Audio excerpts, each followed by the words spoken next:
Welcome everyone. In today's lecture, we are going to continue from where we have left off in the previous lecture. In the previous lecture, we discussed what strategy is and what is strategic planning, how organizations formulate and implement strategies. You also got to know about the basic difference between how a strategy can be formulated deliberately and how it can emerge out of a crisis or an emergency.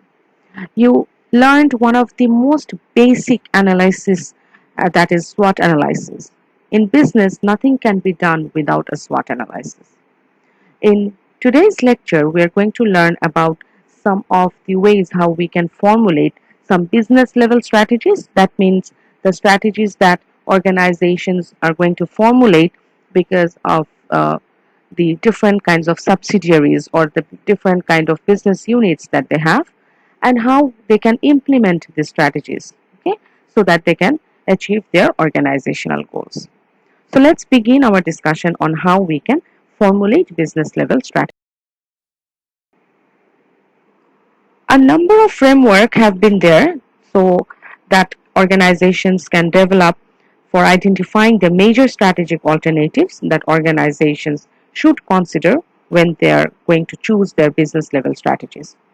But the most important ones that we are going to learn in these lectures are Porter's generic strategies, the Miles and Snow typology, and the strategies based on the product life cycle. Now, Porter's generic strategy was developed by Michael Porter, and according to Michael Porter, organizations may pursue a differentiation strategy, an overall cost leadership strategy, and focus strategy. So these are the three different kinds of business level strategies that organization can choose from. One is a differentiation strategy, overall cost leadership strategy, and focus strategy. So imagine that you are going to buy a watch. Okay?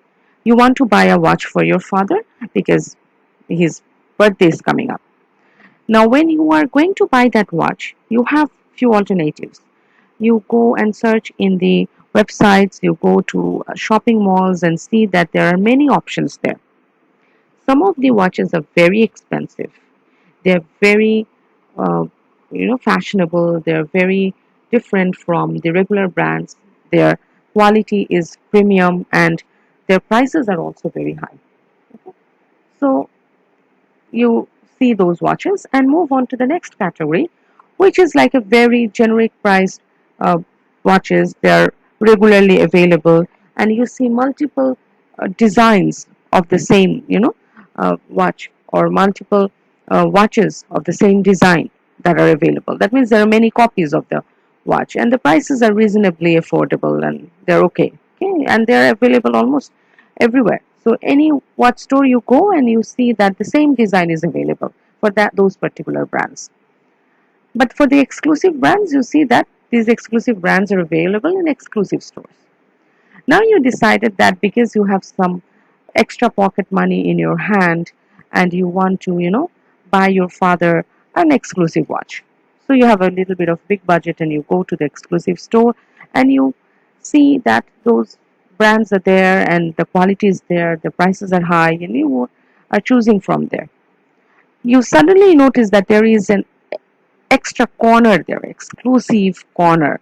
Okay, so you move on to that corner and you see that there are watches which are again very, very exclusive. That means they're out of the box kind of design. Uh, they're probably embellished with golds and platinums, and they're very extraordinarily pricey, and they are one of a kind. And immediately, then you ask the salesperson that they are exclusive watches, but these are also very exclusive watches. But then why are they shelved in two different ways?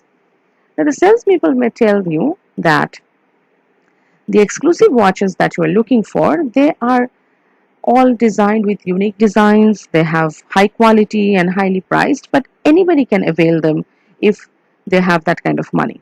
Okay, so if money is not an issue, then anybody can buy them. But this exclusive range is there for couples. So they're basically couple watches and they are only available for couple and they are sold in pairs. So they're not going to be sold in other, uh, other for other customers because they will not be singly sold. Okay? They will not break the pair to sell one to the one of the customers. So you understand that there are three types of watches that I'm talking about. The first one was exclusive, highly priced, very good quality, unique design. The second category is reasonably priced. They are available everywhere. Almost all the stores have this kind of designs. They're very reasonably priced, but no one can really guarantee the quality as very high standard or something. And there is a extraordinarily exclusive section where they're selling again high quality, highly priced watches, but they're couple watches. That means they're meant only for couples. So you see, these are three different strategies that the business can choose from. The exclusive range that I was talking about, which has high quality and high price and uh, unique design, is following a strategy which is called differentiation strategy. Okay, this is differentiation strategy. The other range that I was talking about, the reasonably priced, you know, uh, range where a lot of designs are available, quality is not assured or something. That is, they're following overall cost leadership strategy. That means they're reducing the price so that they can give at a very reasonable price. And the exclusive range that I was talking about, that they have unique design, they have high price and high quality, but they are meant only for couple. That means they were focusing on a focused differentiation strategy. That means the watches were differentiated, but they're meant only for a couple. That means they're focused towards one particular